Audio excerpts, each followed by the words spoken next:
제국 이야기할 때하고 이집트 제국 이집트 나라 이야기할 때하고 그 영화 두 편 보고요.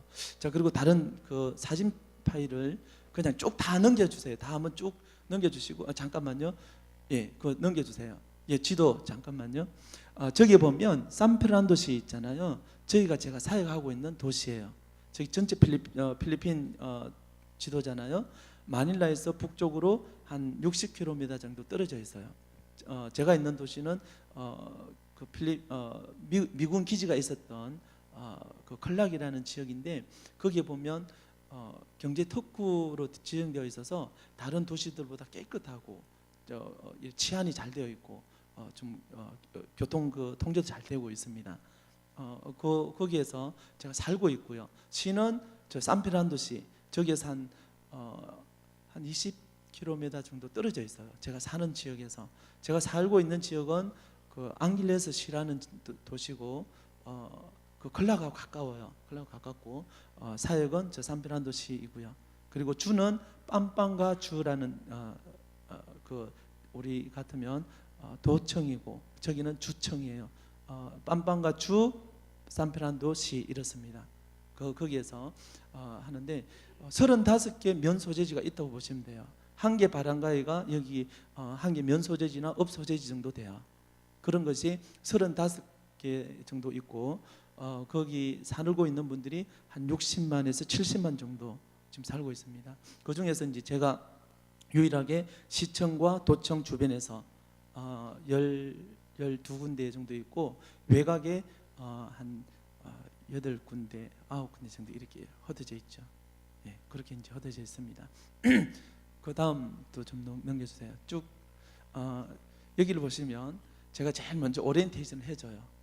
이제 어떻게 진행될 거라는 걸 해줘요. 그러면서 이제 프로필 사진을 찍고 이력서 그 등록 카드를 다 쓰게 작성을 해줘요. 그리고 영적 제자 훈련 1단계를 하고 그러고 나면 저 대사명이 있잖아요. 마태복음 22장 19절 20절 말씀을 꼭 설명을 해줘요. 그리고 사도행전 1장 8절 말씀. 그리고 영적 제자 훈련 2단계는 리더 훈련들이에요. 리더 훈련 제가 매년 1월 셋째 주, 넷째 주, 2월 첫 주, 둘주 이렇게 진행하는데 원래 8주 과정이에요. 저 영적 제자 훈련 과정은 2단계는 8주 과정인데 제가 압축해가지고 4주만 지금 진행하고 있습니다. 그리고 셀 또 확장할 수 있도록 스스로 저 대사명에서 스스로 전도할 수 있도록 그렇게 마음이 열려져요. 왜냐하면 나 혼자 하는 게 아니니까. 예수 그리스도가 성전하시면서 우리들에게 모든 기독교인들에게 주신 대사명이잖아요. 그러니까 선교사만 하는 것이 아니고 우리 목사님만 하는 것이 아니고 모두가 다 하는 거예요. 다. 그렇게 얘기하면 이제 소개를 해주는 거예요. 자기들 친척들 어디에 있다고. 우리 또 다른 친척은 또 어느 면소지지에 있다고 이렇게 소개를 해주는 거예요. 그렇게 해서 이렇게 짧은 시간에 많은 곳을 성경 공부할 수 있게 됐고 또 많은 분들에게 복음을 전할 수 있는 어떠한 기회가 됐습니다. 다음 편 넘겨주세요. 제가 쓰는 로고예요. 로고. 예수교 필리핀 성결교회라고 써놨는데 저기 저 안에 로고를 영어로 다 바꿨어요. 영어로 다 바꾸고 저 중에 이제 핵심 내용들이 조금 있고 그렇습니다. 자, 그 다음 넘겨주세요. 그 다음 쭉 이제 넘겨주세요. 쭉 보시면 저건 이제 제가 이렇게 350명 처음 제가 말씀드렸잖아요. 350명, 440명, 600명, 850명, 1000명, 1200명 이렇게 점차 이렇게 성경 공부 그 그룹도 늘어나고 성도가 늘어났던 그것을 도표를 해놓은 겁니다. 자, 넘겨주세요. 이게 이제 저 그림이 산토니뇨라는 거예요. 저 우상이에요. 우리 불교에 그 붙여 있듯이 산토니뇨라는 저 우상이 모든 가정에 가장 잘 보이는 곳에 세팅해 놓고 있어요. 자, 그 다음 넘겨주세요. 예, 저 그 넘겨주시고요. 이게 이제 제가 성경 공부하는 모든 그룹에는 저걸 반드시 붙여요. 현수막을 붙여서 스피리추얼 디사이플십 트레이닝 코스 1, 2 이렇게 해가지고 제가 진행하고 있습니다. 넘겨주세요. 제가 동네마다 다니는 건데 쭉 넘겨줘 보세요. 예, 자, 끝나고 찍은 거예요. 자, 그 다음 넘겨주시고요. 예, 쭉 한번 넘겨줘 보세요.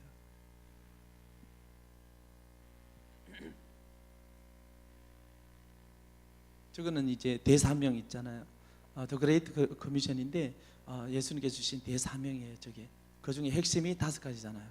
가라, 제자를 삼아라, 가르쳐라, 지키게 하라, 세례를 줘라.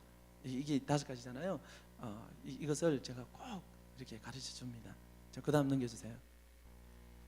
예, 쭉 해서 이제 넘겨주시면 돼요. 이제 2 리더십 훈련, 셀그룹 리더 훈련할 때 저 현수막이 붙여져 있죠. 예, 그것도 넘겨주세요. 예. 이제 성탄절 때 제가 성탄 예배를 또 같이 다니면서 그렇게 합니다. 이제 선교팀 들어왔을 때 쭉 한번 넘겨주세요. 쭉 넘겨주시면 돼요.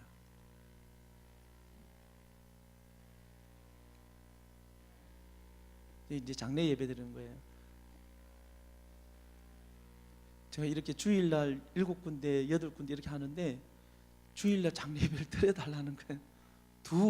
하루에 2번 드리는 적도 있어요. 시간을 막 이렇게 30분씩 조금 땡기고 늦추고 이렇게 해서 드린 적도 있습니다. 좀 넘겨주세요. 계속. 2주년 때 이제 리조트를 빌려서 침례했던 모습이에요.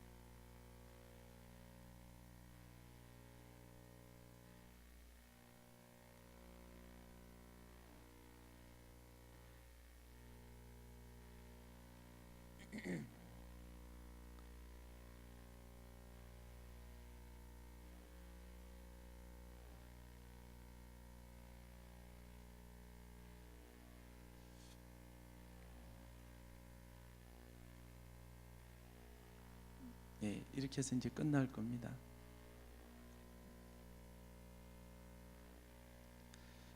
이게 1주년, 2주년, 3주년까지 사역한 내용들을 짧게 사진 파일하고 동영상을 조금 만들어 봤습니다. 이제 그만 이제 보여주시고요. 불 좀 켜주세요. 하나님께서는 제가 처음에 갔을 때 제가 말씀드렸잖아요. 말이 안 되니까 그냥 한국의 저 시골의 어촌에 아무 곳에 가서 개축을 해도 할 수 있겠다는 마음을 가졌어요. 말이 되잖아요. 언어가 되니까 마음껏 표현하고 전달할 수가 있는 거예요. 근데 언어가 안 되니까 아무리 좋은 것이 있어도 전달이 안 되는 거예요. 어떻게 해야 되겠어요? 그냥 포기하고 싶은 마음이 있는 거예요. 괜히 왔다 싶은 거예요. 근데 하나님께서 1년 이렇게 준비하면서 하나씩 길을 열어주시는 거예요. 처음에 대학 교수를 만나게 하시는 거예요. 그 대학 교수가 본인은 돈 벌려고 저한테 투트로 왔지만 저는 이 성경을 가지고 같이 공부를 하다 보니까 그 친구가 변화가 됐잖아요. 그 친구가 이렇게 그분이 스타트가 되어서 지금 1200명까지 21개 그룹까지 이렇게 늘어났잖아요. 할렐루야. 하나님께서 하신 거예요. 제가 어떻게 계획한 건 아니에요. 하나님께서 이렇게 한 분을 통해 가지고 이렇게 많은 그룹들을 하게 되고 많은 분들에게 복음을 전할 수 있는 어떤 길을 열어주신 것은 이거는 우리 주변에 있는 많은 선교사님들도 제 사역을 보고 놀라는 거예요. 본인들은 20년, 30년, 15년, 10년 다 이렇게 되신 분들인데 저는 이제 시작 들어왔잖아요. 2012년도에 들어갔잖아요. 근데 많은 그분들은 낙을 넣어도 잘해요. 영어도 잘하세요. 근데도 한 군데 아니면 2군데. 저 가정집을 렌트해서 하려도 한 개 가정당 10만 원에서 20만 원 그 사이에 렌트비를 줘야 돼요. 근데 저는 렌트비 안 주죠. 왜냐하면 본인들이 원해서 성경 공부를 한 거니까. 이 성경 공부하면서 자기들의 종교가 바뀌어지고 삶이 바뀌어지고 이것이 축복이다. 저는 그렇게 강조하는 거예요. 그러잖아요. 지금 모든 그룹 리더들 집들을 수리하고 있어요. 집 수리. 2층으로 잘 지은 집도 있고 그냥 블록으로 그냥 이렇게 판잣집에서 블록으로 고치는 집도 있고 대부분 다 고쳤어요. 리더들의 집들을. 하나님의 축복이에요. 저는 어떻게 그분들의 제가 삶을 알잖아요. 그분들의 삶을. 근데 하나님께서 어떻게 축복하셨는지 모르지만 집 수리를 다 하는 거예요. 하나님께서 그들에게 어떤 도움을 주셨는지 모르지만 집수리를 다 하고 집을 깨끗하게 고치고 그렇게 하고 있는 것을 제가 봅니다. 하나님의 축복이에요. 하나님께 함께 하심이에요. 그들의 가정을 열어주니까, 제가 페이 안 준다고 그랬잖아요. 렌트비를 안 줘요. 렌트비를 안 주고 피딩을 하지 않아요. 피딩 음식을 나눠주거나 이렇게 하지 않아요. 많은 우리 선교사님들이 피딩 사역을 해가지고 이 사역을 열어가거든요. 저는 그렇게 하지 않고 성경 공부를 중심으로 해가지고 사역을 했기 때문에 렌트비도 안 주고 따로 제가 하지도 않고 그렇죠. 정말 저는 하나님의 은혜라고 저는 생각하고 그렇게 사역하고 있습니다. 하나님께서 함께 하시지 않았으면 제가 할 수 없었죠. 아마 포기하고 왔을 거예요. 근데 하나님께서 붙들어 주시고 어떤 저만이 할 수 있는 어떤 일들을 열어주시고, 그렇게 하면서 우리 많은 선교사님들, 동료 선교사님들도 이 교제를 많이 가져갔어요. 이 교제를 많이 가져갔지만 저처럼 하지 않아요. 이 가져가도 안 하니까 안 되는 거예요. 그냥 덮어두는 거예요. 그냥 우리 5분, 저는 2시간 해도 부족한 것을 5분 만에 끝냈다고 그래요. 나 좀 비결 좀 가르쳐 주라 그래요. 5분 만에 끝냈다는 거예요. 무슨 말이냐면 본인이 공부를 안 한 거예요. 본인이 공부 안 하고 그냥 이것만 보고 읽고 이렇다 하고 끝내버린 거예요. 그렇게 하면 안 되잖아요. 이 교재가 여기에서 나온 거잖아요. 다 여기 있는 거단 말이에요. 여기 있는 것을 주제별로 성구를 모아온 거잖아요. 그러니까 우리가 메모를 많이 하고 이렇게 좋은 교재들이 있고 수많은 교재들이 있잖아요. 기독교 서점에 가보세요. 저는 정말 아무것도 아니에요. 정말 우리나라에 기라슨 같은 분들이 얼마나 많은지 몰라요. 얼마나 유명한 설교들이 많은지 몰라요. 넘쳐나잖아요. 넘쳐나지만 지금 심각한 문제들을 안고 있죠. 자아가 변화되지 않아서 그래요. 우리들 자아가. 예수님 믿는다 하면 내 자아가 좀 죽어야 되잖아요. 어떤 상황이 부딪히면 일어나는 거예요. 화가 나는 거예요. 분노가 일어나는 거예요. 다툼이 일어나는 거예요. 내 자아가 살아있기 때문에 그런 거예요. 예수 그리스도를 믿으면 이 자아가 좀 죽어야 되잖아요. 이 분노하는 것을 좀 사귀어야 되잖아요. 참고 인내해야 되잖아요. 그것이 없는 거예요. 좀 이 얘기가 좀 다른 방향으로 나왔는데, 자, 4강 보겠습니다. 4강 보면 17페이지예요. 17페이지 보시면 제가 이 도표를 각 그 제국마다 도표를 그려놨는데 이 양이 많아가지고 지금 이집트와 관련되어 있는 성구만 도표를 붙여놓고 나머지는 제가 빼버렸어요. 근데 이 도표를 보시면 한눈에 싹 들어오잖아요. 창세기, 출애굽기, 레위기, 민수기, 신명기, 그 시대별로 있었던 사건들을 기록해 놨기 때문에 아주 쉽게 이렇게 들어옵니다. 제가 하나 이제 여쭤볼 거예요. 또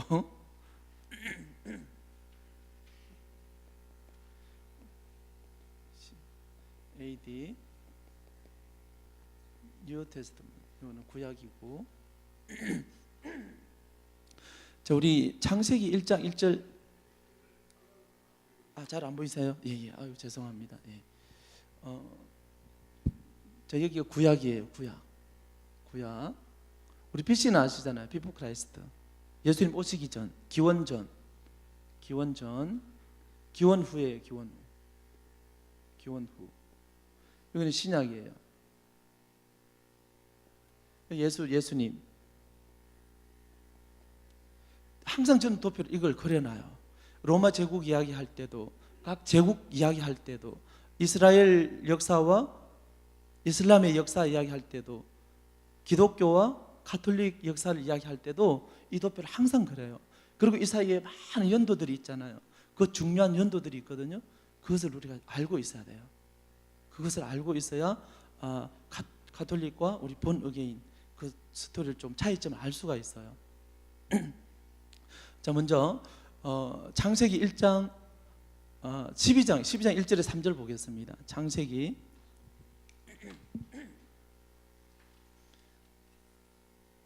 자, 우리 이집트와 관련되어 있는 일반적인 역사, 우리 교회에서 얘기하는 역사 말고요, 일반 세계 역사에서 이야기하는 것들을 20페이지부터 24페이지, 23페이지까지 이렇게 제가 간략하게 좀 해놨어요. 근데 그거는 좀 읽어보시고요. 우리는 성경과 관련되어 있는 이집트 이야기를 살펴보려고 하는 거예요. 제가 이것을 왜 했냐면 이것은 역사잖아요. 역사라는 것은 사실이잖아요. 지금 우리 장로님이나 저나 우리 목사님께서 40세, 40대에 50대, 60대 우리가 살아온 그 발자취를 돌아보면, 뒤로 딱 돌아보면 내가 살아온 내 삶의 발자취는 내가 가장 잘 알잖아요. 그것은 나의 역사인 거예요. 내 개인의 개인사단 말이에요. 누가 나한테 거짓말해도 아니다 해도 나는 내 뒷발자취를 잘 알잖아요. 그게 개인의 역사거든요. 우리 교회도 마찬가지죠. 우리 교회 목사님께서 개척하시고 또 이렇게 부흥하고 성장하고 20년, 30년 이렇게 쭉 오셨던 그 과정 속에 있었던 이야기들을 담임 목사님, 개척하신 분, 같이 함께 하셨던 분들 가장 잘 알잖아요. 그것처럼 이것도 마찬가지인 거예요.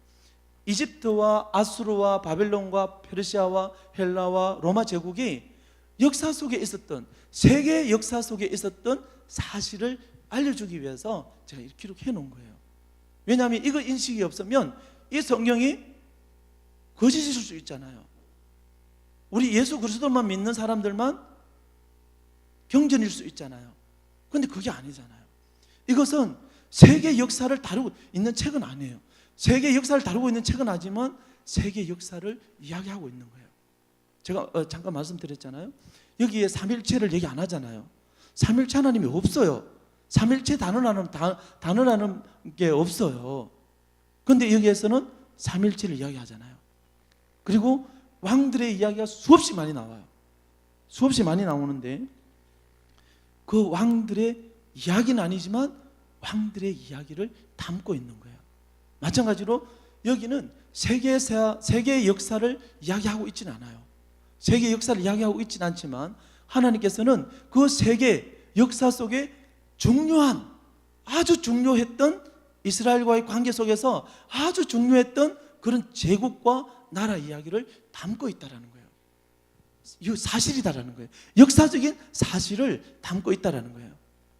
그래서 우리가 믿을 수밖에 없고 전지전능하신 하나님을 경외할 수밖에 없다는 것을 인식시키기 위해서 제가 나라 이야기를 해주는 거예요.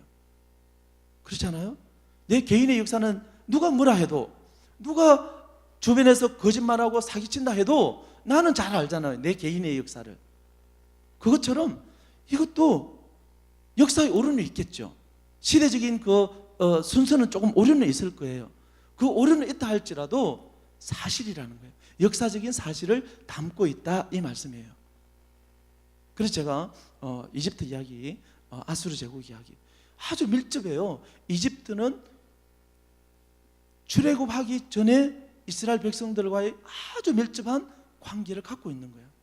그런데 이집트 이야기를 하는 것이 아니라 이스라엘 백성들을 택하고 구원의 그 역사를 알려주기 위해서 기록한 거단 말이에요. 구속사에 대한 이야기를 기록한 거단 말이에요. 이집트 이야기가 아니에요. 그냥 구속사 이야기예요. 하나님께서 태초에 우리 사람을 만드시고 우리 최초의 인류가 범죄하잖아요. 아담과 하와가 하나님 말씀에 불순종해서 말씀을 듣지 않아서, 너무 쉽잖아요. 듣지 않고 지키지 않아서 범죄한 거예요. 그것이 원죄잖아요. 원죄. 그 원죄로 인해서 지금까지 모든 사람들이 생각하고 계획하는 것이 악하더라 하는 거예요. 악하더라. 그 악함 때문에 범죄하는 거예요. 자범죄가 있고. 그것을 해결하기 위해서 예수 그리스도를 보내겠다는 이야기가 담겨 있는 것이 성경이란 말이에요. 구원자를 보내겠다 하는 이야기가 담겨 있는 것이 성경이란 말이에요. 지금 이 이집트 이야기는 이렇게 출애굽한 그 이스라엘 백성들, 아직 민족이 없어요. 민족이 없는 상태에서 민족을 만들어가는 과정, 한 인물을 택해서 한 민족이 번성해가고 번창해 나가는 과정, 그런 것들을 그리고 있단 말이에요.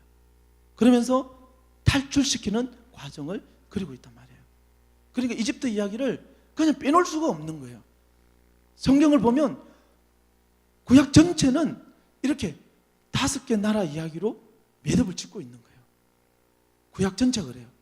이집트와 아수르는 북쪽과 남쪽이 나눠졌을 때 북쪽이 아수르 제국에게 망해버리는 거예요. 왜 망했는지 하는 이야기들을 담고 있는 것이 열왕기부터 쭉 선지자들을 통해서 얘기했던 부분들이에요.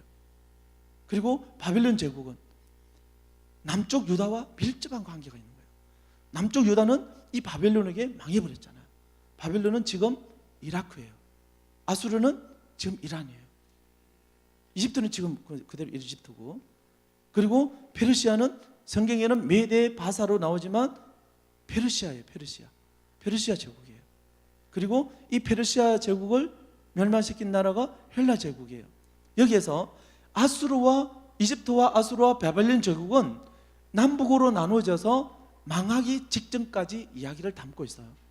그리고 페르시아부터 헬라 제국, 로마 제국까지는 포로 이후에 전 세계로 흩어져 버린 이스라엘 백성들의 이야기를 담고 있어요.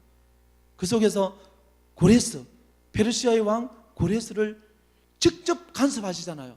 직접 말씀하시는 거예요. 하나님께서 너를 택한 이유를, 너가 이스라엘 백성들을 건박시켜 줄 수 있도록 어떤 그런 감동을 주잖아요. 하나님께서 제국의 왕의 마음을 움직여서 하는 거예요. 이런 이야기를 담고 있는 거예요.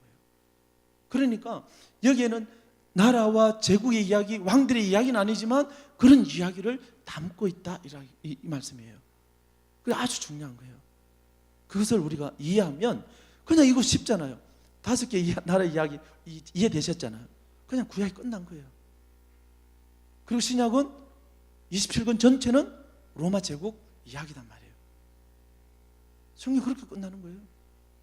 그리고 다니엘서 2장, 요한계시록을 보면 로마 제국이 또 나눠지는 거 아시죠? 서로마와 동로마.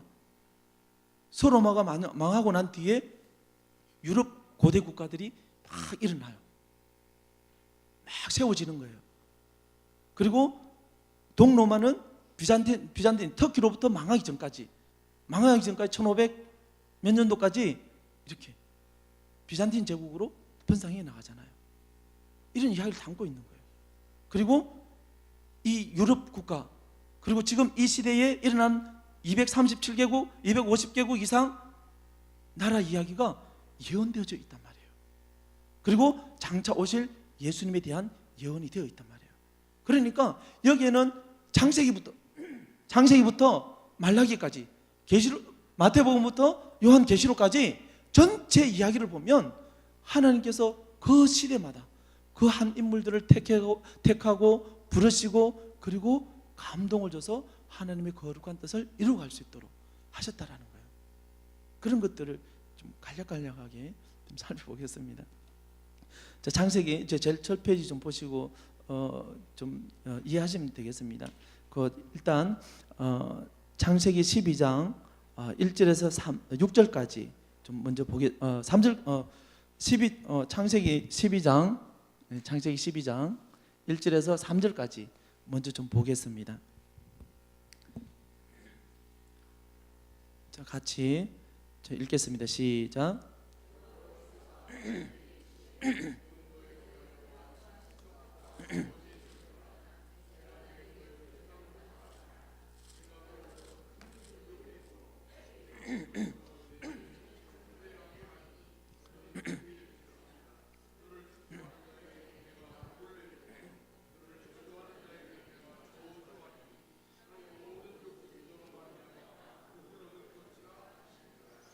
자, 할렐루야. 예, 1장 1절에서 31절까지는 천지 창조에 대해서 하나님께서 말씀하고 계세요. 그리고 노아 대홍수로 인해서 전 인류가 한번 심판을 받잖아요. 그리고 노아 가족만 살아남잖아요. 그리고 그 이후에 그 노아 후손들이 유럽으로, 아시아로, 아프리카로 흩어져서 사는 거예요. 그러면서 언어가 하나니까 야 모이자 하면 다 모이는 거예요. 그렇게 해서 바벨탑을 만들잖아요. 두 번 다시 노아 홍수 때처럼 멸망하지 말자 하는 거예요. 그래서 만들었던 것이 바벨탑이에요. 하늘께서 보니까 너무 교만하잖아요. 언어를 흩어버리는 거예요. 언어를 혼잡케 하는 거예요. 바벨이라는 말 뜻이 언어를 혼잡케 한다라는 말이에요. 그러니까 언어를 혼잡케 해버리니까 서로 말이 통하는 사람들끼리 흩어진 거예요. 유럽으로, 아시아로, 아프리카로. 이해되세요? 그 이야기가 11장까지 기록되어 있습니다. 그리고 아브라함은 셈족의 후손 중에 아브라함을 불러요. 그 아브라함을 부르는데 아브라함이 부름을 받을 때에 나이가 75세예요. 75세면 이제 인생을 정리하려고 하는 시기잖아요. 시간이잖아요. 어떤 희망을 갖기보다는 이제 뒤를 돌아보고 정리하려고 하는, 인생을 정리하려고 하는 그런 연령대단 말이에요. 근데도 불구하고 하나님께서는 아브라함, 내가 너를 통해서 큰 민족을 만들어주겠다. 불가능한 거예요. 불가능. 이때 부름받았을 그 연도가 언제냐면 2091년도예요. 2090 BC 2091년도예요. 근데 이 약속이 출애굽에 나오는 출애굽기 12장에 보면 이스라엘 백성들이 번성하고 번창해가지고 수많은 소맨이라 하잖아요. 수많은 인구가 생긴 거예요. 한 민족이 될 만큼 생긴 거예요. 이때까지 그 연대를 쭉 계산해 보면 한 빨리 계산 좀 해보세요. 몇 년도인지. 2091년에서 1446년도까지 600 몇 년도죠? 전도사님 얼른 계산 좀 해보세요. 예, 645년이라는 세월이 걸리는 거예요. 이것은 645년이라는 것은 하나님께서 아브라함을 부르고 내가 너를 큰 민족으로 만들어주겠다 하는 그 필요한 시간이에요. 필요한 시간.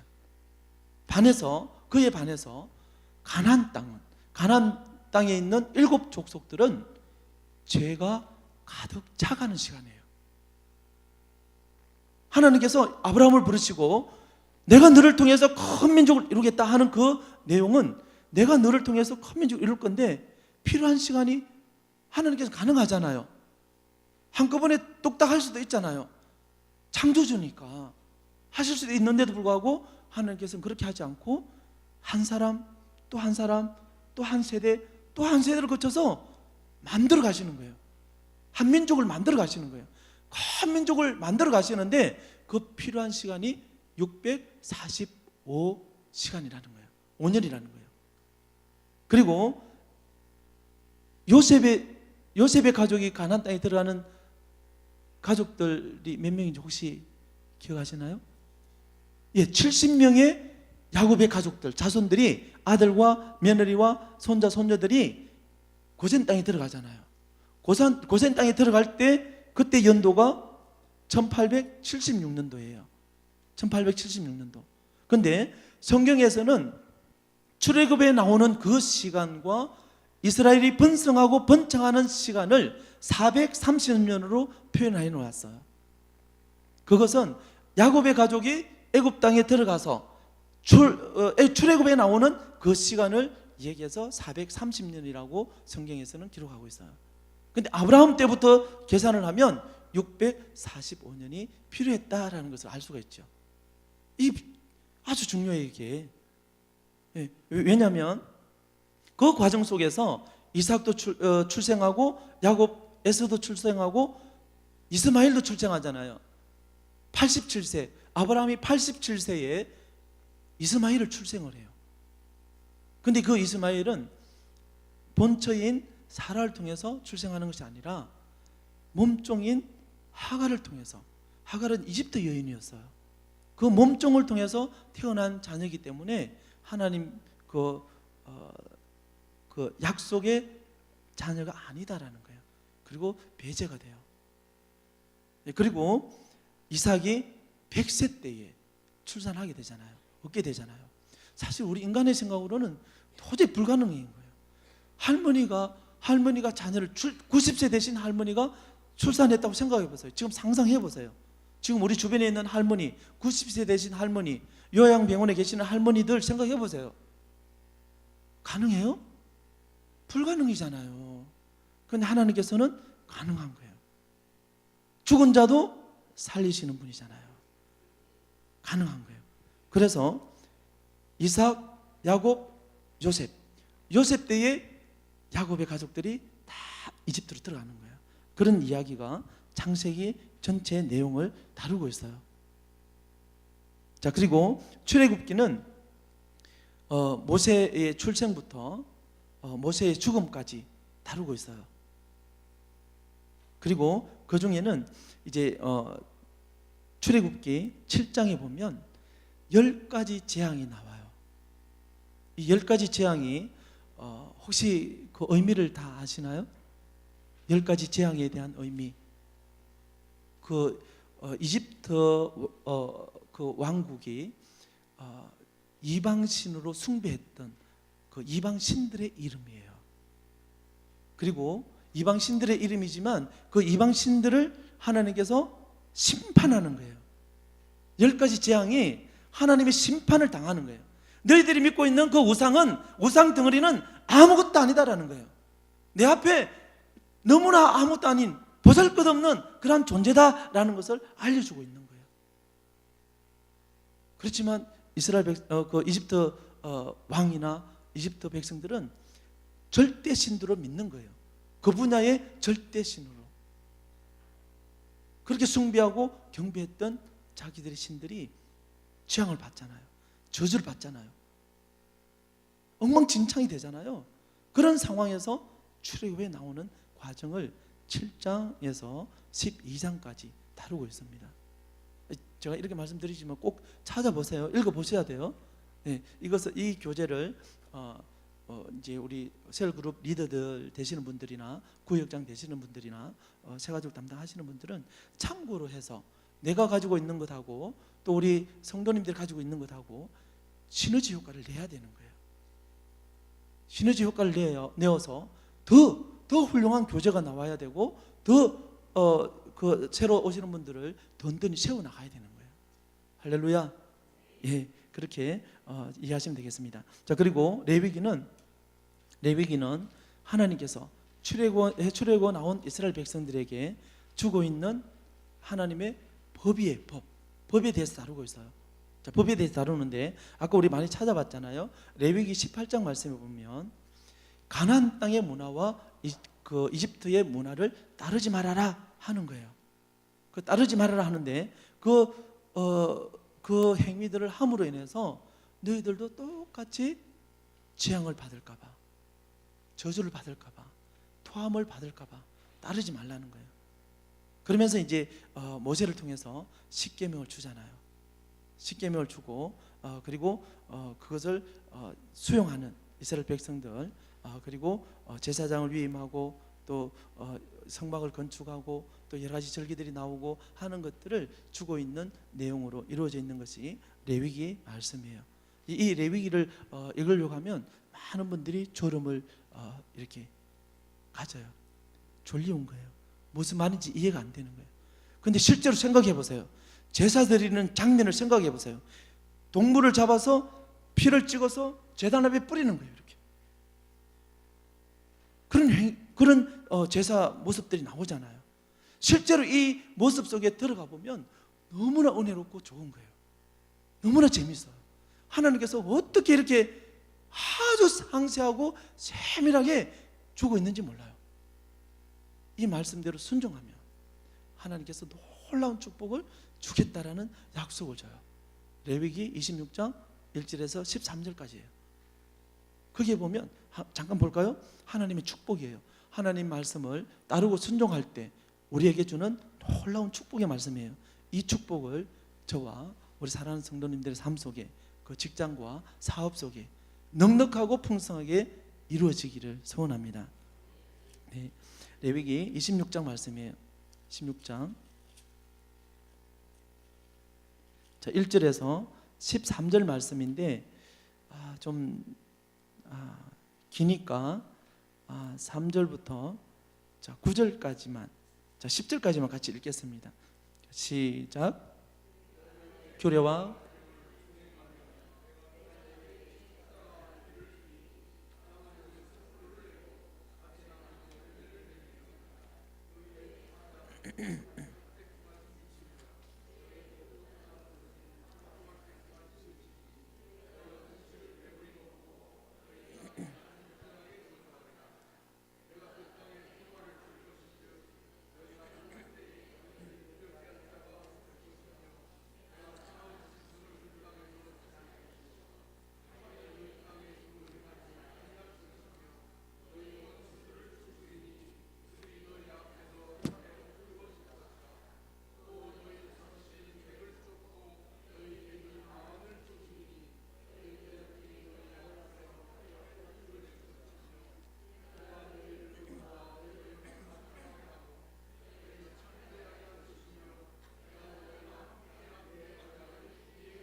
할렐루야. 예, 9절에 보니까 내가 너희를 돌볼 것이다. 번성케 할 것이다. 창대케 할 것이다. 내가 너와 함께 할 것이다. 그리고 내 언약을 이행할 것이다. 이렇게 하는 거예요. 제가 처음 말씀드릴 때 요셉이 이야기했죠. 요셉이 어떻게 할 때 축복받았죠? 하나님과 함께 할 때. 함께 할 때 그 꿈이 성취되잖아요. 다윗도 요셉처럼 하나님과 함께하는 삶을 살 때 본인이 왕이 되잖아요. 그 말씀을 좀 찾았어야 되는데, 예, 아무튼 그렇게 다윗도 하나님과 함께하고 동행하는 삶을 살 때 본인은 생각하지 않았잖아요. 본인은 생각하지 않았지만 그 꿈이 성취되잖아요. 왕이 되잖아요. 자기는 목동이었는데, 양치는 목동이었는데 왕이 되는 거예요. 그리고 요셉은 종으로 팔려갔는데 13년 후에 국무총리가 되잖아요. 이 최강대국의 왕다움 권력자가 된다라는 거예요. 그 꿈을 성취했다라는 거예요. 어떻게 할 때? 하나님께서 돌보는 거예요. 우리들의 삶을. 그리고 우리들의 삶을 번성케 하고 번창케 해준다는 거예요. 번성과 창대케 해준다. 작지만 크게 확장해 나가는 것을 얘기하는 거예요. 지금은 작지만 조금 더 크게 확장해요. 창대가 그래요. 그리고 함께 할 거라는 거예요. 하나님께서 우리와 함께 할 거라는 거예요.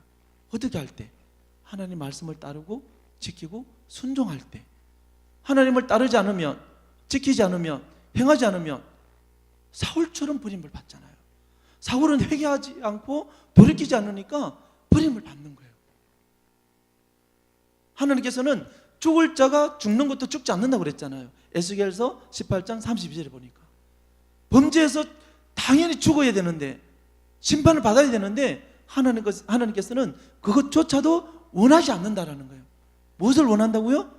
회개와 사는 것을 원하는 거예요. 회개하고 돌이켜서 사는 것을 원하는 거예요. 죽고 멸망하는 것을 원하는 것이 아니고 회개하고 돌이켜서 하나님 편에 서는 것을 원하는 거예요. 천국 가기를 원하시는 거예요. 축복 받으시기를 원하시는 거예요. 그것을 말씀하고 있는데 사울은 깨닫지 못하잖아요. 지금 여기에서 하나님께서는 철 따라 비를 준다잖아요. 철 따라 비가 안 오면 어떻게 될까요? 농사 짓는 분들, 모든 농작물이나 과수 이 열매들을 맺을 수가 없어요. 수확할 수가 없어요. 철을 따라 비를 준다는 것은 하나님께서 때마다 우리들에게 필요를 채워주겠다라는 거예요. 이런 놀라운 축복이 있으시기를 바랍니다. 누구는 어렵다 힘들다 하지만 힘들고 어려운 것이 아니라 하나님께서 돌보지 않는 거예요. 하나님께서 함께 하지 않는 거예요. 왜 함께 하지 않고 왜 돌보지 않는가 살펴봐야 되는 거예요. 회개가 필요하다라는 거죠. 지금 레위기에서 말씀해주고 있는 내용들입니다. 그리고 잠깐 우리 여기 페이지를 우리 교재를 한번 보겠습니다. 교재 26페이지 보면 하나님께서 모세를 부르시고 이제 출애굽의 사명을 주잖아요. 너는 출애굽의 리더로서 나의 백성들을 이 노예 상황에서 탈출시킬 리더로서 내가 너를 부른다. 그리고 나서 이제 바로가 있는 궁으로 가잖아요. 그리고 10가지 재앙을 통해서 이스라엘 백성들이 탈출하는데 그 10가지 재앙에 대한 그 신들의 이름과 의미들을 설명해 놨어요. 첫 번째, 물이 피가 되잖아요. 두 번째, 개구리가 올라오잖아요. 물이 피가 되는 거, 이 나일강 그 신을 의미하고 있는데 하피라는 이름이에요. 크눔이라는 이름이에요. 이것에 대한 하나님의 심판이 임했던 거예요. 이것을 상징하는 것은 그 나일 강물 그 범람할 때마다 그 좋은 그 흙들이 내려와서 퇴적되어 있는 그 흙에서 농작물이 너무 잘 되는 거예요. 지금은 너무 산업화가 되어서 여러 이런 산업체가 있지만 그때 당시는 농사 짓는 거잖아요. 농사 지어서 잘 되면 좋은 건 거예요. 축복인 거예요. 그러니까 이 나일강을 신으로 숭배하는 거예요. 그것이 크눔과 하피라는 거예요. 이름이. 이것을 하나님께서 심판하는 거예요. 너희들이 숭배하고 있는 이 우상 덩어리가 아무것도 아니다라는 것을 보여주고 있는 거예요. 그리고 두 번째, 개구리.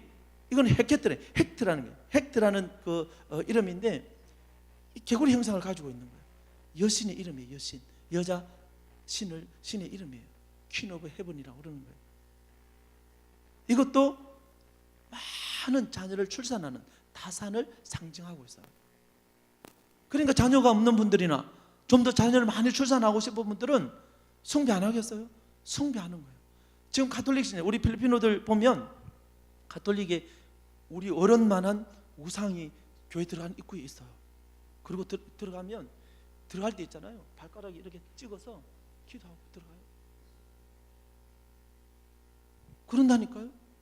지금 이런 신들이 이집트 그 백성들이 이런 숭배를 하는 거예요. 나 자녀 가고 싶은데, 많은 자녀를 두고 싶은데 숭배하는 거예요. 다산의 신이 다산의 신. 이것도 아무것도 아니라는 것을 하나님께서 보여주시는 거예요. 이 10가지 재앙이 다 그래요.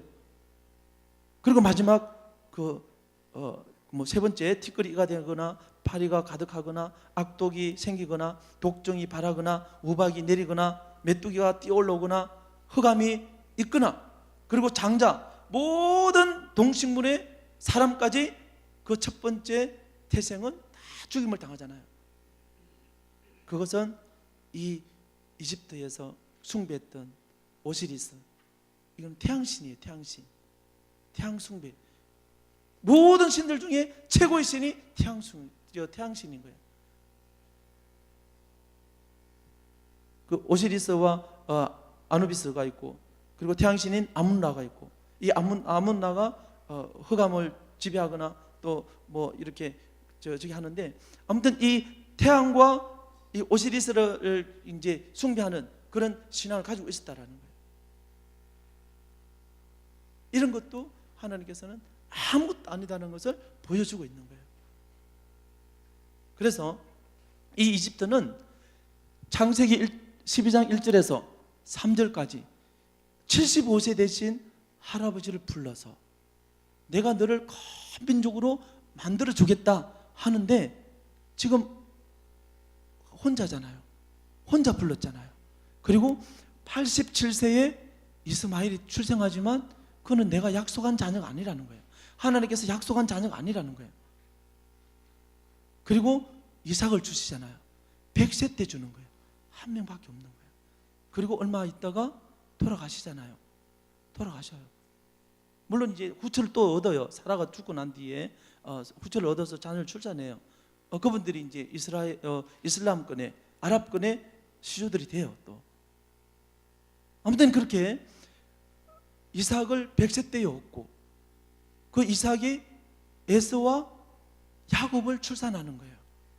그래 봐야 몇 명 안 되잖아요. 야곱 때에 야곱의 아내가 몇 명이죠? 얘 4명이에요. 그 4명을 통해서 12명의 자녀를 출산하잖아요. 그 12명이 아내와 손자, 손녀들까지 해서 총 70명이 유일하게 입애굽하는 거예요. 입애굽. 70명밖에 안 돼요. 그 70명이 번성하고 번창해서 남자 장정만 60만 명이 되는 거예요. 그리고 여자 연세 있는 분, 20세 밑으로 모든 사람을 이렇게 체크를 하면 200만 명에서 300만 명 정도 추정을 해요. 이렇게 많은 민족이 만들어진 거예요. 많은 사람들이 만들어진 거예요. 하나님께서 계획하셨던, 말씀하셨던, 약속으로 주셨던, 내가 너를 통해서 큰 민족을 만들어주겠다 하셨던 약속이 성취되고 있는 거예요. 근데 그 과정은 힘들었잖아요.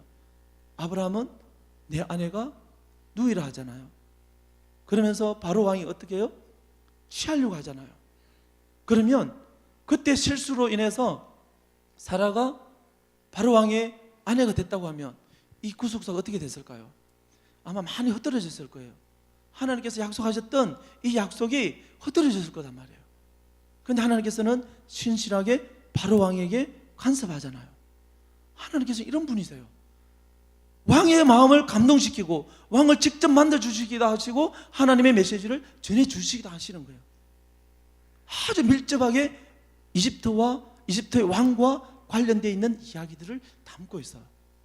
그리고 레위기는 이 출애굽에 나온 이스라엘 백성들에게 주는 법이에요. 법.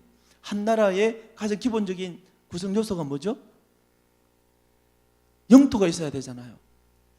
예, 주권이 있어야 되고, 예, 백성이 있어야 되고, 이 주권이 뭘까요? 주권이 법이에요. 법. 우리가 법이 있음으로 인해서 우리가 주권을 이렇게 주장할 수 있는 거잖아요. 한 나라가 구성되기 위해서는 이 필요한 요소들을 하나님께서는 다 알고 준비해 주셨다라는 거예요. 그런 이야기가 창세기, 출애굽기, 레위기까지 나와 있어요. 그리고 이 신명기는 모세가 가나안 땅을 바라보고, 혹시 성지순례 다녀오신 분 계세요? 꼭 한번 다녀오세요. 꼭 다녀오시면 성경을 보는 눈이 달라져요. 성경이 보여지는 모습이 달라져요. 지면으로 보여지는 이 성경 말씀이 입체로 보여요. 입체로. 다녀오시면 우리 그 클락 제 사역지하고 다녀오신 우리 장로님 목사님께서는 클락, 앙길레스, 알라사스 이렇게 하면 이미지가 탁 떠오르시잖아요. 그런데 안 가보신 분들은 긴가민가 하는 거예요. 잘 모르시잖아요. 안 떠오르시잖아요. 갔다 오신 분들은 분명하게 이렇게 하는 거예요. 그런데 그러지 않은 분들은 글쎄 이렇게 하는 거예요. 차이점이에요. 다녀오시고 안 다녀오시고는 차이가 많은데, 기회가 되시면 성지순례 다녀오시면 더 신앙생활 하는데도 은혜롭고 더 풍성하고 넉넉한 그런 믿음을 가질 수 있을 것이라 생각이 듭니다. 네, 이 신명기는 출애굽에 나온 이스라엘 백성들을 모세가 가나안 땅을 바라보면서 다시 한번 되새겨 주는 거예요. 우리 되새김하는 그 동물들 있잖아요. 되새김질하는 동물들 있죠. 소나 양이나 염소나 토끼나 이런 것들은, 이런 동물들은 되새김질을 하잖아요. 다시 소화시키는 거예요. 막 이렇게 섭취했다가 그것을 시간이 좀 날 때마다 되새김해서 더 이렇게 부드럽게 하는 거예요. 그것처럼 신명기 이 말씀이 계속 되새길 수 있도록 다시 한번, 지금 출애굽에 나온 1세대는 다 죽잖아요. 광야에서 다 죽고 난 뒤에 가나안 땅에 들어가는 그 인구들은 2세대들이에요. 출애굽 2세대들이 들어가는데 2세대들은 하나님의 그 메시지를 잘 몰라요. 그러니까 모세를 통해서 다시 한번 메시지를 던져주는 거예요. 4편의 설교로 구성되어져 있어요, 신명기가. 근데 그 중에 우리 부모가 자녀들에게 가르쳐야 할 내용을 담고 있어요. 그것 중에 우리 찾아보셨잖아요. 신명기 4장에 보면 4장 9절, 10절, 13절에 보면 너는 가나안 땅에 들어가면 너와 너의 자손과 앞으로 오지 않은 그 자손들까지 가르치고 배우고 읽고 십계명을, 이 율법을, 이 성경을 이렇게 하는 거예요. 그리고 6장에도 또 나와요. 6장을 한번 찾아보겠습니다. 6장, 신명기 6장 1절에서 9절 말씀인데,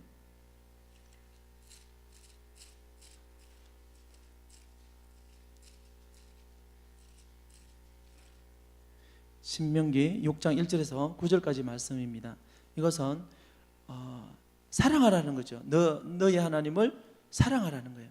마음을 다하고 성품을 다하고 힘을 다해서 사랑하라 하는 마음을 말씀을 주고 있습니다. 그리고 우리들 마음에 색이라는 거예요. 색이요. 이 색이라는 것이 그냥 쉽잖아요. 나 그거 다 알아. 이렇게 하잖아요. 근데 그것이 아니라 하나님께서는 내가 태어나서 내가 죽을 때까지, 무덤에 가기 전까지 배우고 읽고 가르치라는 거예요. 나 그거 다 알아. 십계명 다 알아. 다 알지만 아까 그 북쪽 이스라엘 19명의 왕들 그런 말 안 했을까요? 했을 거예요. 많은 선지자들이 얘기하잖아요. 던져주잖아요. 던져줄 때마다 알아 하지 않았겠어요? 내가 왕인데, 내가 지도자인데 하지 않았겠어요? 했을 거단 말이에요. 그런데 성경에서는 내가 태어나서 너 죽음을 당해서 무덤에 가기 전까지 배우라는 거예요. 평생이라는 것이 뭐예요? 내가 태어나서 죽을 때까지를 얘기하는 거예요. 내 전생애를 말씀하고 있는 거예요. 평생 배우고 읽고 가르치고 공부해라 이러는 거예요. 공부는 스타디잖아요. 배우는 거는 런이잖아요. 런. 읽는 거는 리딩이잖아요. 이거 하라는 거예요. 조금 차이는 있잖아요. 배우는 거나 공부하는 거나 배우는 거는 같은 건데, 근데 조금씩 차이는 있잖아요. 그리고 가르치라는 거예요. 내가 읽고 내가 공부하고 내가 배우고 해서 내가 아는 지식을 또 다른 누군가에게, 이것을 끊임없이 하라니. 끊임없이 내가 죽을 때까지 내 자녀들에게, 내가 맡고 있는 구역원들에게, 새가족들에게, 또 다른 그런 그룹 그 멤버들에게 가르치라는 거예요. 1절부터 9절까지 그것을 마음에 새기라는 거예요. 또 그것도 우리 문설주 있잖아요. 들어가는 문설주마다 붙이고 또 읽고 또 읽으라는 거예요. 나 그거 아는데. 다 그래요. 많은 분들이 지금 넘쳐난다고 그랬잖아요. 유명한 설교 목사님들이 하고 있는 설교가, 책들이 넘쳐나요. 넘쳐나. 우리 혹시 그 윤석정 목사님도 잘 아시잖아요. 저도 그 집회에 제가 신학을 하기 전에 하나님 정말 신학을 해야 돼요 말아야 돼요 하고 저기 갔잖아요. 얼마나 유명하게 또 이렇게 설교를 탁월하게 잘하세요. 수많은 크리스찬들을 깨우고 또 감동 주고 이렇게 하잖아요. 그 외에도 엄청난 목사님들의 설교가 나와 있어요. 너무 넘쳐나요. 지식적으로 너무 많이 아는 거예요. 그런데 실제로 우리의 삶 속에서는 아는 만큼 행하지 않고 아는 만큼 깨를 피우는 거예요. 다르게 가는 거예요. 자아를 죽이지 않는 거예요. 자아가 계속 살아나니까 미운 거예요. 분노가 일어나는 거예요. 다툼이 일어나는 거예요. 이렇게 하지 말라는 거죠.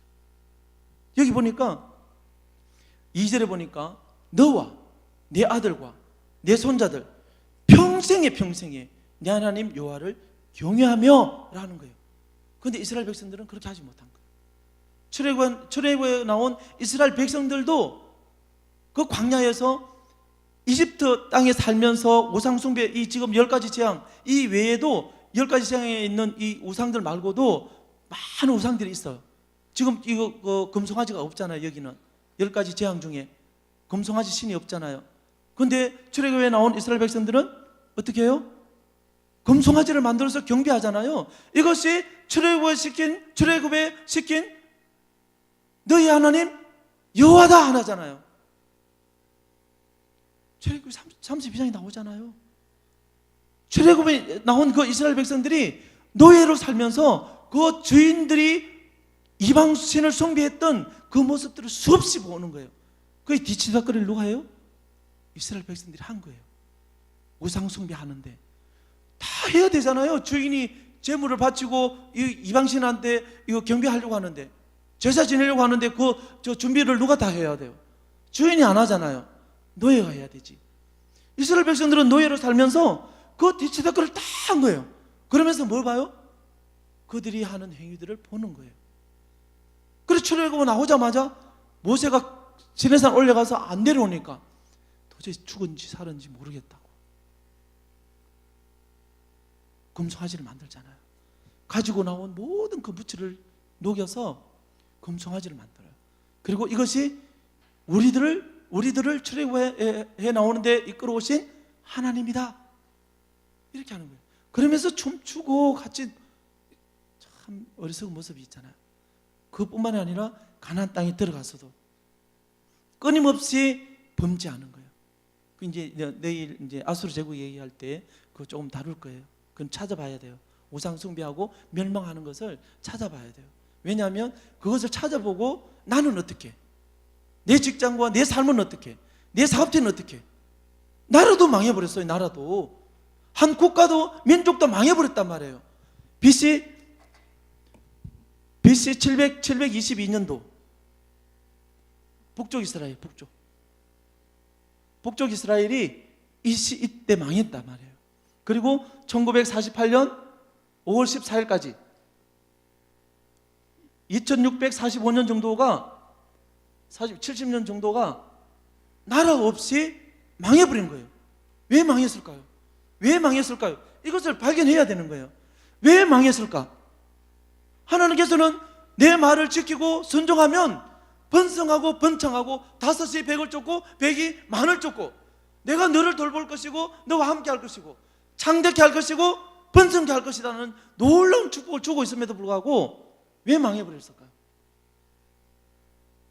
나는 어떻게? 내 사업체는 어떻게? 우리 가족은 어떻게? 이게 나와야 되는 거예요. 이게 여기에서 주는 메시지인 거예요. 신명기에서 주는 메시지는 자녀 교육을 어떻게? 나는 어떻게? 내 아들은 어떻게? 교육이에요, 교육.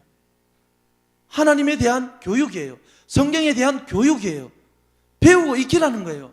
그리고 그에 따라서 순종하고 지키고 살아가라는 거예요. 그러면 내가 너가 생각하지 않은 모든 축복을 주겠다라는 거예요. 그런데 이스라엘 백성들은 이 약속의 말씀, 축복의 말씀을 잊어버려요. 잊어버려서 우상 숭배하는 거예요. 우상을 만드는 거예요. 우상에게 절하는 거예요. 이것 때문에 망해버려요. 물론 많은 원인들이 있지만 우상 때문에 망해버리는 거예요. 나라도 망해버리고 민족도 흩어져 버리고 수많은 군인들이 죽고 과부들이 생기고 고아가 생겼다라는 거예요. 얼마나 비참해요. 그러면 나는 어떻게? 내가 비즈니스를 하고 직장을 갖고 있고 사업체를 가지고 있고 내 가족이 있고 자녀들이 있고 손자 손주가 있는데 나는 어떻게? 이게 나와야 되는 거예요. 이스라엘 백성들은 어떻게 할 때 멸망했고 어떻게 할 때 번성하고 번창했다라는 것을 발견하고 나는 어떻게? 우리는 어떻게? 내 사업체는 어떻게? 내가 직장 생활하는데 그 직장 생활은 어떻게? 이게 나와야 되는 거예요. 그리고 하나님께서 기뻐하시는 일로 하나님께 영광이 되는 삶을 살아야 된다라는 것을 말씀해 주고 있습니다. 자, 그리고 그 신명기는 교육이에요, 교육. 이해되셨죠? 자, 그리고 여호수아가 이 이집트와 조금 관련되어 있긴 한데 이 여호수아는 이제 그 가나안 땅을 지금 정복해야 되잖아요. 그냥 이 하나님께서 주셨어요. 하나님께서 가나안 땅을 이스라엘 백성들에게 주겠다. 적과 꿀이 흐르는 땅을 너희들에게 주겠다. 약속이잖아요. 근데 이 약속을 가만히 있으면 될까요, 안 될까요? 제가 가끔씩 여기 물이 있잖아요. 우리가 기도를 많이 하잖아요. 이 물이 있는데 가만히 두면 이게 제 입에 들어가나요? 제 갈증을 해소하나요? 해소 안 하잖아요. 그러면 제가 이 갈증을 해소하기 위해서는 제가 이렇게 한 모금을 마셔야 갈증이 해소가 되는 거예요. 들어서 마시는 행위는 내가 해야 되는 거예요. 여기도 마찬가지예요. 하나님께서 여호수아를 세웠던 것은 지금 가나안 땅에는 어떤 사람이 살아요? 키가 장대하잖아요. 무장되어 있잖아요. 산성에 살고 있잖아요. 그런데 그에 비해서 이스라엘 백성들은 이제 노예로 있다가 탈출해 나왔잖아요. 그리고 광야 생활을 40년 했잖아요. 이런 상황에서 비교가 되는 거예요. 그 비교 속에서 승리할 수 있을까요? 우리는 메뚜기와 같다 하잖아요. 그렇게 비하하는 거예요. 비하하는 거예요. 이스라엘 백성들을. 그런 상황에서 가나안 땅에 있는 원주민들을 정복해가 쉽지 않은 거예요. 용기를 갖기가 쉽지 않은 거예요. 전쟁을 치룬다라는 거 쉽지 않은 일이란 말이에요. 그런데도 불구하고 정복해 가잖아요. 31명의 왕을 죽이잖아요. 할렐루야. 하나님의 방법이에요. 내 방법이 아니라, 내 계획이 아니라 하나님께서 원하시는 대로 행하니까 가나안 땅을 정복해 가는 거예요. 이것이 우리들에게 있으시기를 바랍니다. 이것이 창세기, 출애굽기, 레위기, 민수기, 신명기까지 이야기가 이집트와 관련되어서, 그리고 출애굽에 나온 이스라엘 백성들과 관련되어서 이야기를 전개하고 있다라는 것을 말씀해주고 있습니다. 이해되셨죠? 예. 그리고 내일 새벽에는 아수르 제국에 대해서 조금 나눌 수 있도록 하겠습니다. 새벽이라 제가 조금 더 시간을 좀 단축하는데 가능하면 좀 많이 좀 드려야 되는데 시간적인 좀 한계가 있어서 좀 이렇게 빨리 지나가지만 이 교재가 여기 있으니까 구역장 되시는 분들, 그 셀그룹 리더 되시는 분들, 새가족을 담당하시는 분들, 전도하시는 분들, 전도팀들은 꼭 좀 참고하셔서, 그리고 우리 목사님 가지고 계신 좋은 노하우와 또 우리 널사랑교회에서 가지고 있는 그런 여러 가지 프로그램 속에서 가지고 있는 것들하고 잘 이렇게 조화를 하면 정말 놀라운 어떤 그런 시너지가 나올 거라고 생각이 듭니다. 그렇게 믿고 제가 오늘은 여기서 마칠 수 있도록 하겠습니다. 다 같이 기도하겠습니다.